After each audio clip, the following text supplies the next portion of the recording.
Hey everybody, it's Mitch Ferraro from F Street, the Investor Relations Manager here. I hope everyone's having an amazing day out there today. I'm always super pumped to have these conversations and I love them because this one is live. So if you're out there watching us today and you are a current investor of ours, really appreciate you guys being investors. If you are new to us and thinking about investing with us, maybe you're doing your due diligence, welcome. We hope you learn a lot today. Super excited to have this conversation. I do want to preface, since it is a live webinar, if while we're talking today, if you have any questions, there is a chat. Please type them in the chat. We've got our guy Peter behind the scenes that's going to give us those questions and we can answer those questions live. So again, thank you so much. I'm here today with Emma Kettering. She is our loans origination manager. I'm super excited to have this conversation because we're going to be talking about the private debt fund, but we're also going to be talking about the hard money co. And that's super exciting because this woman right here is one of the reasons why your investor capital is protected in the private debt fund. So Emma, thank you so much for coming on today. Really appreciate it. Before we kind of start diving into all the details, give us a little bit about yourself, your background, and we'll hop right into it. Totally. Happy to be here. Thank you, Mitch, for the warm intro. I am an originations manager on the team here. I've been here since last April. Okay. My background is in accounting and finance and also in the commercial real estate space, but I am focused on deploying deploying capital over good loans, Yeah. protecting the investor principal, Yeah. and getting the capital back and doing it all over again. So Yeah. that's what we're focused on here. And we have pretty strict underwriting that allows us to do a great job at getting the investor principal back, and I'm enjoying it. We are growing the team. We have new originators. We have 6 originators under me right now, and they're all crushing and closing loans. And we had a low default rate last year, so everything's going really well, and we're growing and excited to do more good business. Yeah. So our team, just to give you guys a little bit of background for this year. So this was like a great, amazing year for F Street. We literally had the best year ever on the lending side. So big kudos to you guys and your team. We lent out $141 million this past year. We loaned out to 367 loans closed. We look forward to 2026 as well. 2026, we are looking to continue to grow the private debt fund. We are looking to do about 450 loan applications every single month. That's where we're at right now. And I'm just super excited because right now I always use the term around here that we're buzzing around here. This place is always, everyone's working together. Everyone's we're having fun. We're working hard. We're doing everything to make sure that investors that want to come into our funds can feel confident that we're doing things, the right way and that we're actually underwriting these deals very well. Just to give you some understanding of what the private debt fund is, so this is our 10% annual interest fund that gets paid out on a monthly basis. We pay it on the last business day of every single month. So when you open up that bank account on the last business day of the month, you're going to see a deposit from F Street into your bank account from the private debt fund. It's 10% of your investment, but we do it monthly. So always a simple example I give. If someone invests $120,000 into the fund, they receive a $1,000 interest payment every single month. So it's like clockwork. It's as passive as you can get. There's a term in real estate called mailbox money. This is as easy as it gets to get that mailbox money. And what I want to talk about today is kind of what we do from the Hard Money Co. on how we loan that money out to make sure that every single month when you open that bank account, that you're receiving that 10% annual interest, you're seeing that money in your bank account. So Emma, give us kind of an understanding of what that side of the business looks like so that our investors can better understand. Yeah, totally. The great thing about the PDF is it is truly mailbox money and you're diversified across the entire portfolio. Yep. We have anywhere from like 500 to 600 active loans out at any given time. And so your capital is not risked on it's not deal specific, Yep. but you're diversified across the portfolio, which is fantastic. Yep. We are getting in 400 plus loan applications every single month. Yep. And we have a 7 to 10% close rate, which we do not compromise on. Yeah. We're not closing at a higher close rate just to get more loans out and deployed. We stick to that 7 to 10%. So we put, a lot of marketing efforts into lead generation. Mm-hmm. And then we do a really good job of analyzing those deals and only closing on around 7 to 10% of them that are actually good deals. Yep. We are deploying anywhere from like 14 to 20 million a month. We had our best month, which was like 26 million, but we're really pushing to like deploy a solid amount of capital. Yeah. still using our same conservative underwriting and maintaining that close rate. So we're being very careful about it, but we're just bringing in even more leads and analyzing them, faster and better, and closing on the loans that really do make sense. Yeah. We have very strong underwriting. It's conservative, and we do a great job of like a specific set of things we're looking for. We're trying to avoid inflated purchase prices, inflated scope of work budgets. We want to make sure that the seller and the buyer are not in cahoots in any way. So we're really digging into like the people who are sitting on these entities and who's sitting like on the operating agreement of the like the whoever's funding the deal, whoever like that account is, whether it's a business, we want to see the operating agreement of that. We want to make sure there's no transactional funding. Right. We have a very specific set of things we're looking for to avoid fraudulent transactions. Yeah. And so we know what we're looking for. We know the deals that are good and that we want to close on, and we're closing on them. So. Yeah, yeah, and it's really cool too because I think, fraud is a big thing. Like no matter what in this industry, fraud is very, very big. Like people will try to pull the wool over people's eyes, and we do an amazing job. Like one of our main underwriters, Kevin, every time he walks by my desk, I always try to get a little update on how underwriting's going, and he'll be like, "Yeah, just protected our money today, just caught some fraud," and just some of the crazy stories that you hear these people that they're trying to do. So that's one way that we're really making sure that investor capital is protected, is looking out for fraud. I think you were going to maybe tell a story about Kevin, or you're going to say I'm going to just chime in and say Kevin Worm, that is his pride and joy. He's so great about it. And he has a spreadsheet actually with like where he tracks every deal where he found like potential fraud. We obviously don't want to like call people fraudsters, but we do look out for things that are like, concerning. And Kevin has a spreadsheet that he shares with us with all the different scenarios. So we know what we can look for in the future. Yeah. So Kevin's a great guy on the team that really makes sure, again, that investor capital is protected. Another great way that we do is, we go in that first lien position on every single asset that we loan out on. Yep. We won't go in any other position. So what Emma was saying, when your money is being spread across that entire loan portfolio, F Street is in first lien position on every single asset. That's very, very important because if at some point in time, if investor stops paying their interest payments or they stop communicating with us, because we're in that first lien position, we do have the right to foreclose on the asset. Now, that's not something that we want to do or try to do. We want our borrowers to be successful borrowers because we want them to come back, right? Yep. We want them to be a continuing borrower with us. But if they don't, we can go through the process of going through foreclosure. Maybe just from that note, Emma, talk about what the default was like this year. Sure. For us. I mean, it was a pretty good year. Yeah, definitely. I mean, first things first is we really want our borrowers to be successful. We're not a predatory lender in the sense that we're trying to like lend to take the asset from them.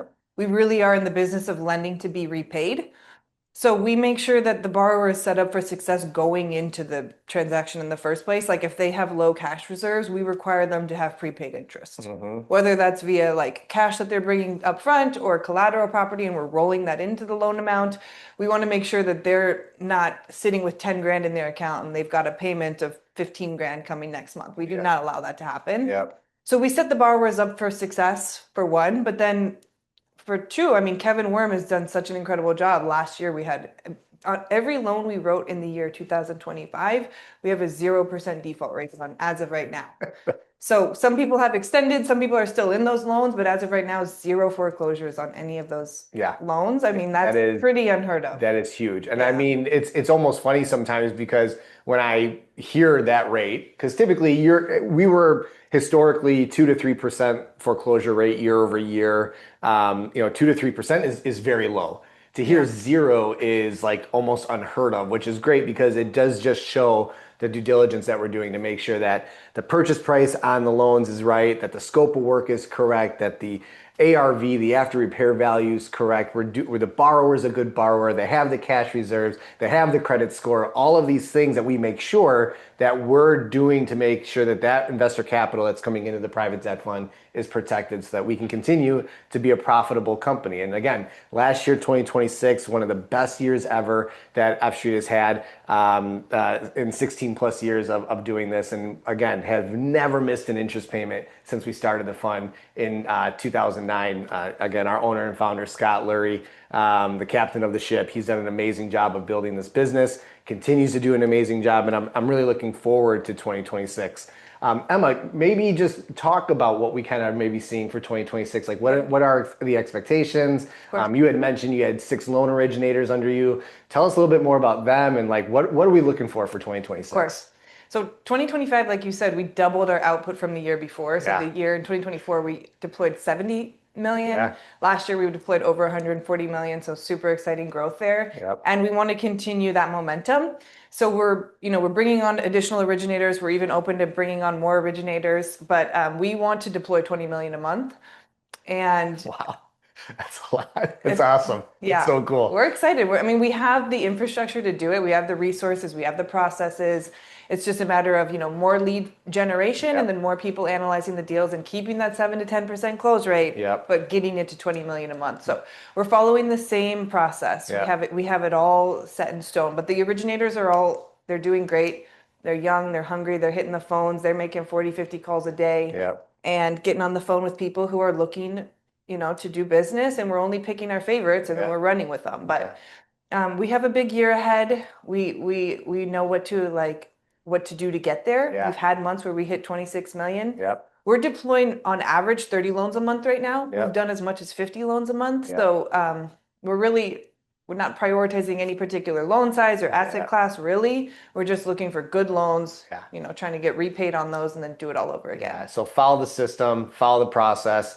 As she had mentioned, continue to grow that lead generation. Getting more applications in the door is going to give us a better opportunity to find those good deals. And to give you just kind of an understanding, like with those borrowers, these loan originators and processors, they're on the phone with the borrower.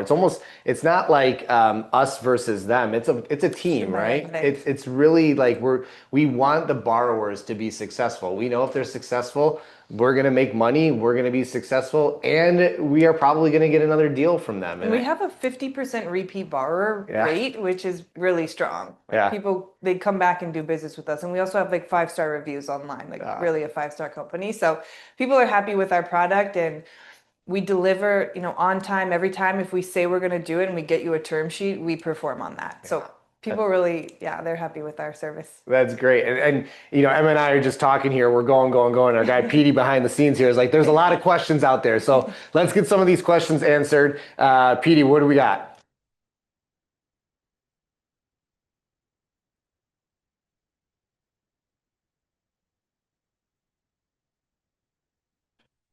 So, can you say that one? So the question was about like as we were returning the money. Say it one more time. Yeah, just read the question. Yeah. And as investment demand increases in the debt fund, if slowing of loan origination occurs, how do you keep this from being a Ponzi scheme, paying investment back first? Yeah. So the question was if loans were to go down, how would we continue to pay out investors, their 10% annual interest? Well, two things here. So one, first thing is that lien position that we're in, the first lien position. If something were to ever happen to our loans, we are able to take that asset over, sell it through foreclosure, and continue to pay our investors. The other thing is that on our balance sheet, there's $11 million on the balance sheet of what we call members' equity. It's Scott's money that he keeps on the balance sheet. So every single year that the company makes money, 50% of the profit that is made goes to taxes. The other 50% Scott keeps on the balance sheet for the very reason of a rainy day fund, or we don't get as many loans and we have to dip in, or we are in the red a month, which has never happened. In 16 plus years, we've never been in the red a month. We've always been a profitable company every single month.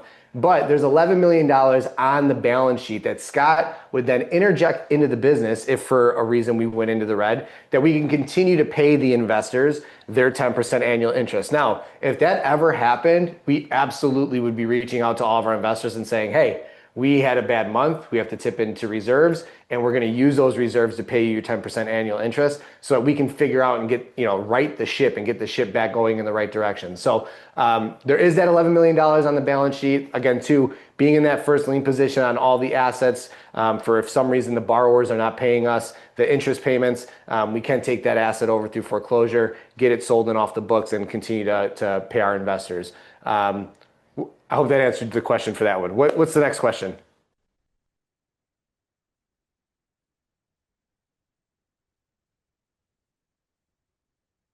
Yeah. So do you want to maybe talk about default rates at all? Sure. Go ahead. So the question was about default rates historically and then versus what it was this year. Yeah. Go ahead. Sure. Historically, we've been at about 2 to 3% default rate, which is really low. Like industry standard wise, it's really low. And thankfully, due to all of the real estate professionals in the office and our network, we've been able to like offload those and actually break even or make money on Yep. our REO sales, which is You're fantastic. right. Right. However, yeah, and then last year we had the 0% default rate. Yep. Kevin Worm is crushing it. Yeah. That he should be everyone's best friend here. Yeah. And so going forward, we want to keep the default rate really low. Yeah. Demand can slow, but we're really pushing for just more lead flow generation. I Right. mean, we're in the business of money. There's no shortage of people who Looking are for it. looking for that. Yeah. But we just want to make sure that we're picking, the right loans. Yep, absolutely. Yep. And also too, so every single year we do independently audited financials, and those are available to anyone that wants them. I always tell investors, if you want to take a look at the books, we're an open book. We will share those audited financials with you.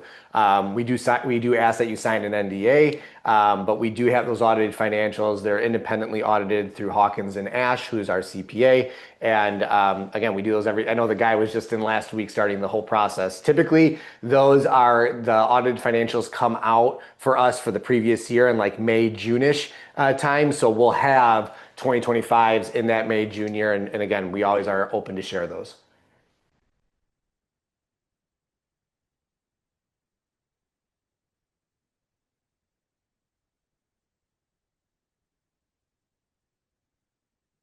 Absolutely. So the question is about a decline in housing. Like if we were to get loan applications, or if something were to happen in the market where maybe the housing market had like a 2008, a 2009 happen, which is a great question. So to be quite honest, that's how the business started. In 2009, Scott saw the opportunity that money dried up and people needed money. So he scrounged up $700,000 and started loaning money out as hard money in the flipping real estate space.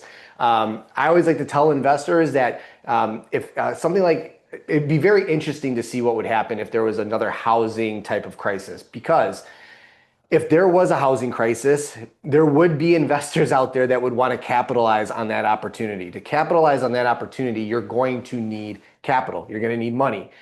I would like to see how it would affect F Street, because I would think we would actually have an increase in loan applications because people would be trying to find opportunities. They would try to be finding residential homes that they could buy below market value, pick those up, fix them up, and maybe hang on to them for a little while until the correction came in the housing market, just like the housing correction came from 2008 to 2009. And you just saw what happened back in 2019, 2020, 2021. The housing market was completely corrected. It was shot up. Very crazy. And to be quite honest, I think we would see more loan applications come through if there was a housing crisis. If there was a low amount of loans that came in and we had to go ahead and tell investors like, hey, we had a bad month or we're having a few bad months, we would let the investors know that we're injecting that member's capital, that $11 million on the balance sheet, to pay you your interest that month. And again, I cannot predict the future. I do not know what the next year, the next 5 years looks like, but I do know right now from historically on how we're doing and the processes and the systems and the team that we have here, I'm extremely confident and excited to see where the future holds for us in the private debt fund and the hard money co.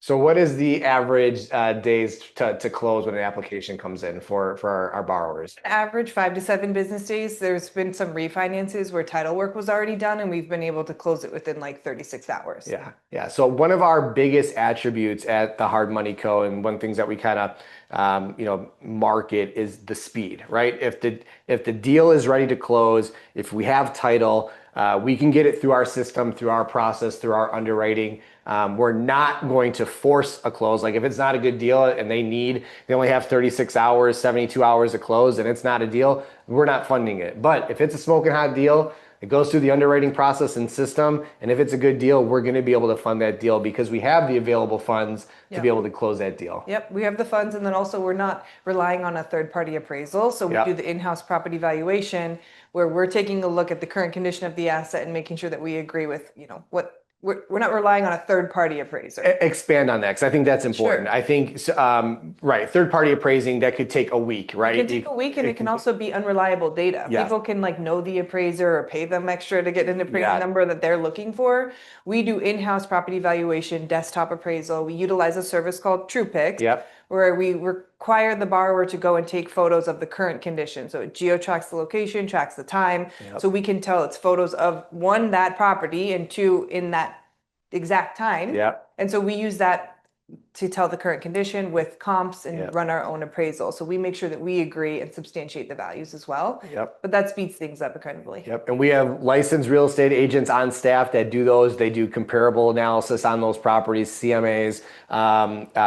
Just to put that, I'm a licensed real estate agent as well. We have a lot of real estate licensed agents in the office, a lot of professional real estate agents in the office. So we can always rely on each other if we need to, questions on anything. But we do a really, really good job of doing that underwriting. And that's what allows us to be quick as well, because if we know it's a smoking hot deal, that can go right at the top of the list and someone can take a look at it and give us a thumbs up, thumbs down if we want to borrow out on that deal. Yeah. Yeah. Awesome.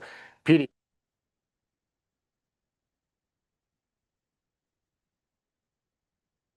Great question. Is this a 1099 or is this a K1? Is there any depreciation?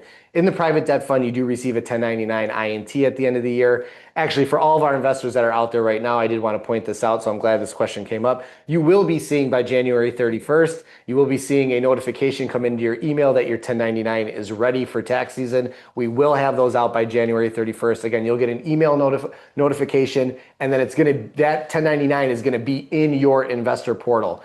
We do that for security reasons. We don't want to email the 1099 because there's a lot of personal information on those. So you'll get a notification that it's ready by January 31st. You can log into your portal, and then it'll be in your documents tab for the 1099 INT. But yeah, unfortunately, in these deals or in the private debt fund, no K1, but we do have our other side of the business where we do multifamily development, we do industrial acquisition. Those deals are K1s. Those deals do have depreciation. We do cost segregation studies on those deals and forward accelerate depreciation so you can show a passive loss on your K1. You want to learn more about those, connect with me after this today. We'll get you with one of the development associates.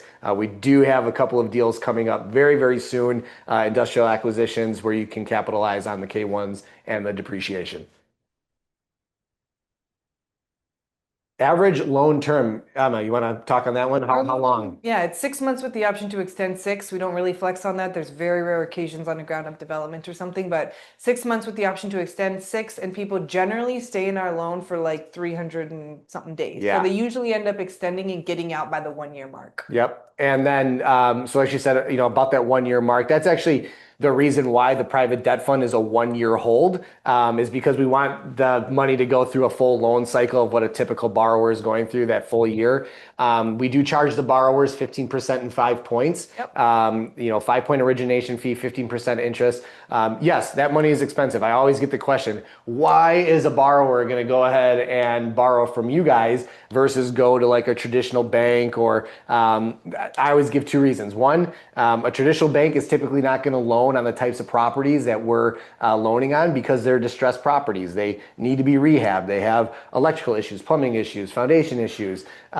These properties, if a bank looks at it, they're going to take 45 days to figure out if you're going to get a loan or not. 2, they're going to say no at the end of that day because it's a bad asset. The other thing that why people pay this money is because not only are we giving them the funds to go ahead and buy the property, but we're providing the funds for them to go ahead and actually fix up the property as well. Emma, do you want to maybe just touch on like how that draw process works, or like how we actually provide the funds to the borrowers? We fund up to 90% of the purchase price, so we do require the borrower to bring 10% down at least. So their skin in the game is super important to get the project done. Absolutely. And then we fund 100% of the construction, held in a repair escrow, funded in draws based upon completion. So if they say it's going to cost 10K to get the kitchen done. Once the kitchen's done, they send us pictures and we refund them the 10K. So Yeah. we make sure that the work gets completed and Yeah. then we refund them the Yeah, drawings. yeah. So very good process. We have a draw process. It's not like, if it's a $60,000 renovation budget at closing, they're getting 60 grand put in Yep. their account.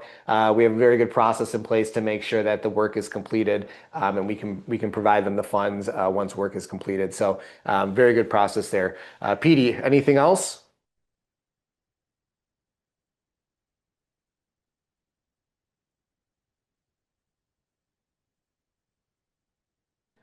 Yeah, the question was about 2020 application process versus now. To be honest, I'm not exactly sure what that exact number is. I don't know if you have any information on what that history kind of looks like. But also one thing to remember, in 2020, we were just really focused in the Milwaukee area. Now we're kind of focused all throughout the Midwest. Wisconsin, Illinois, Indiana, Ohio, Michigan, Minnesota. But I'm not really sure what whoever that question is, I could get that historical data for and email it to you, but I do not know what the application amount was in 2020. Anything you want to add to that? I'm not sure. I also don't have Okay. information on the applications of 2020, but I know that we have increased our lead generation and we are now lending nationwide. So Yep. overall, we're seeing a lot more apps. Absolutely.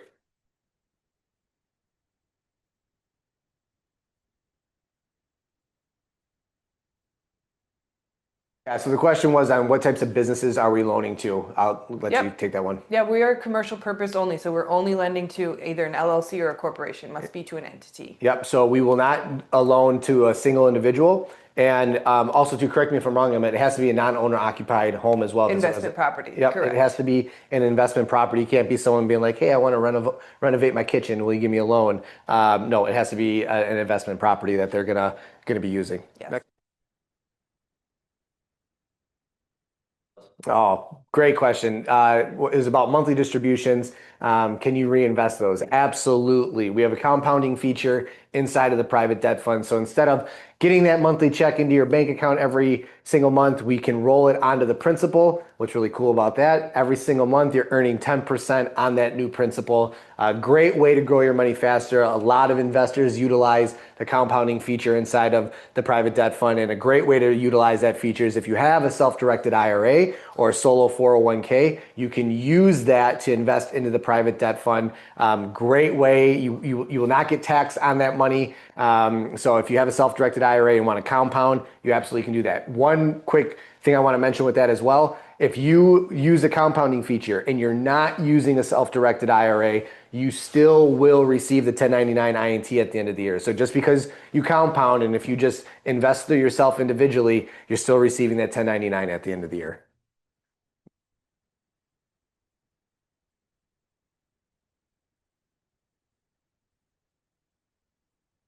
Yeah, so the question is, what's like repeat borrowers versus new borrowers, and like how many borrowers do we actually have? Yeah. Okay. I know that, I mean, I know we have a 50% repeat borrower rate, which Yep. is great because once we've done business with them, like we know that they are successful in performing on their loans and getting out of them, and we want to do business with them again. Yep. We love repeat borrowers. Yep. We also have a lot of new borrowers because we're pushing our lead Yeah. generation. So we're, following the same strict underwriting, but yeah, Yeah. we also have a lot of new borrowers. Yeah. As far as percentage of each, I'm not totally sure. Yeah, from my last conversation with Scott, I don't know the exact number of borrowers that we have, but it's not like one borrower is doing 10 million a month with us. It's very spread out across all the different borrowers. So that's a question that I can actually answer offline as well, of how many borrowers we actually have. There's also I believe, and I cannot be quoted on this, but I believe it's $1 million is what one borrower can have within our loan portfolio. Yeah. There has to be special approval if a borrower has more than $1 million with us to go beyond that. So, Yeah. so we do have kind of guidelines in place that we just can't have one borrower come in at X amount of dollars unless there's special approval.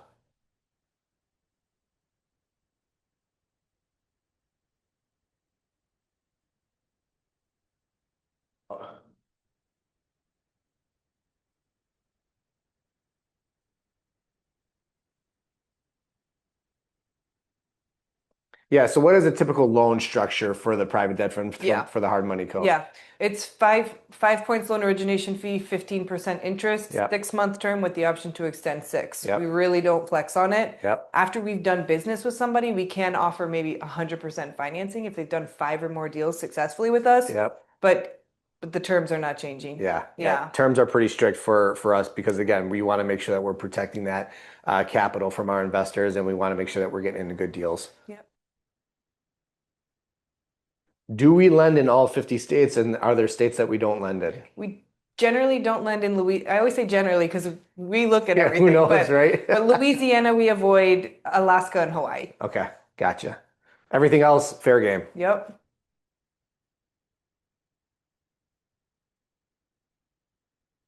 So types of like loan size, types of properties that we loan Sure. out on. Our bread and butter and our portfolio was built on 1 to 4 unit residential and multifamily. Yeah. We do also some commercial assets. There's ones that we like and don't like, and then we also do some ground up developments, Yeah. horizontal or vertical developments. So we're diversified across different asset classes Yeah. with ones that we strictly avoid, like Yeah. gas stations, event venues, restaurants, certain Yeah. things that we don't touch. But we're diversified otherwise across residential and commercial. And the average loan size is around $300,000. Yeah. And I would say too, a very large majority of the loan portfolio is residential That's property. correct, yeah.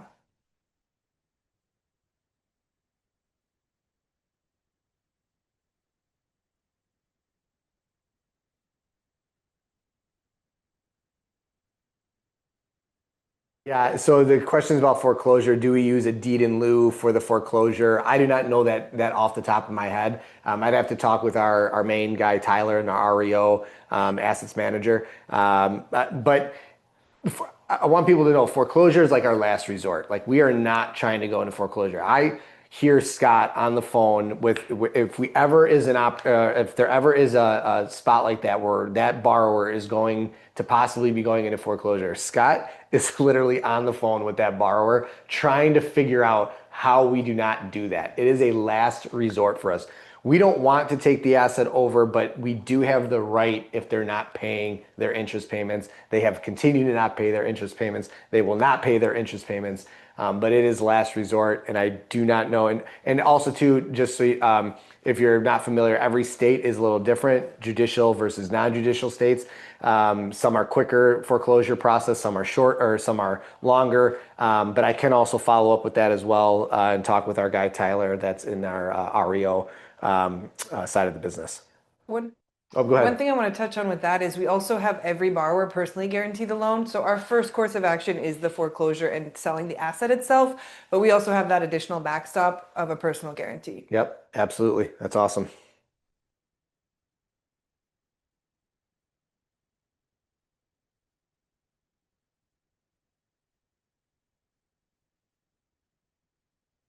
Yeah, so the question is how much is on the street right now? How many active loans do we have right now? If you want to touch on that, Yeah. active loans. Yeah, generally we have around 500 to 600 active loans at any given time. And on average, they're $300,000 per. So Yeah, that. So 500 to 600 active loans, and yeah, I mean, again, that average time is about 300 days, a year. So we're always getting that extra extension fee as well for the extension of the 6 months term. and we can get exacts for anybody who wants. Yeah, again, is there any other questions, Petey? So those are I love it. Those are all the questions. Put us in the hot seat. Try to get us to talk about what we do and how we do it. Poke holes in the business. I love it. At the end of the day, I always tell investors like this: if you are an investor with us, one, thank you. We love you. You have no idea how important you are to us. We do not have a business without our investors. If you are thinking about being an investor with us, I love it when people are on these calls doing their due diligence, trying to figure out if this is a good fit for them. At the end of the day, we try to be extremely transparent. This is why we do these types of things so that investors can see us. We want to get in front of them. Our door, we're located in downtown Milwaukee, is always open. If you want to come visit us, come check us out. Please do it. If there was anything that we did not answer or we just missed the mark or it didn't sound right, please reach out to me. You can reach me at Mitch, Mitch, @fstreet.com. We do have one other question.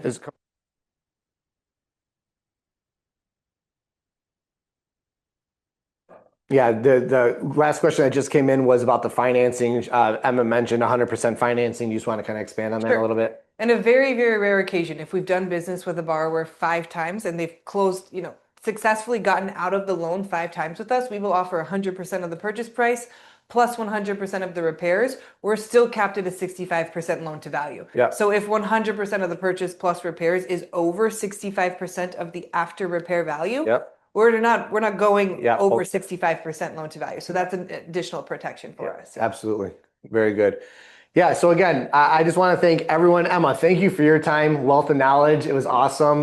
We could probably sit here and talk all day about the private debt fund and the hard money co. Again, to every investor that is out there that is with us or that is thinking of being with us, I just want to say thank you and kudos to you. At the end of the day, it is up to you to build your financial wealth, to build generational wealth, to get your mailbox money. We hope this has been educational. We do this all the time. If you are interested on the development side or the industrial side, we do the very same thing. We try to get in front of investors as often as we can to get them to understand what we're doing, how we're doing it, and essentially join the F Street family and be a part of our investor network. So again, if you need anything, we did not hit the mark, please feel free to reach out to me, Mitch, M-I-T-C-H, at fstreet.com. Again, thank you, everybody. We'll probably just hang on for one more minute before we get out of here. If there's any additional questions that come in. Emma, thank you so much for your time today. I really, really appreciate it. Anything you want to say before we get out of here? Thank you for having me. I love what we do. We're doing a really good job at it, so we want to continue. If you have any questions for me, I'm emma@fstreet.com.